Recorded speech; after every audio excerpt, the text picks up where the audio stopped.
So yun mga bossing, may ni-rescue tayong e-bike, no? Kasi na-drain niya yung lithium niya na DGB.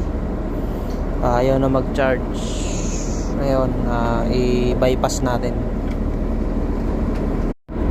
So yun mga e-bike, binaypass ko na siya. Yung ito, yung dati niya sa harness na papunta dito. Kasi yung sa DGB kasi, yung charging port nun, mayroon siyang sariling wire galing doon sa lithium.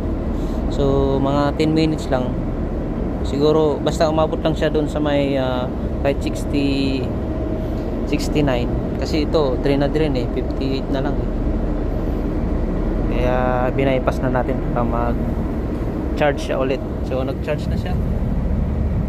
So ano yun lang natin, check lang natin mga 3 minutes, tapos check natin ulit doon kung nagkarga siya.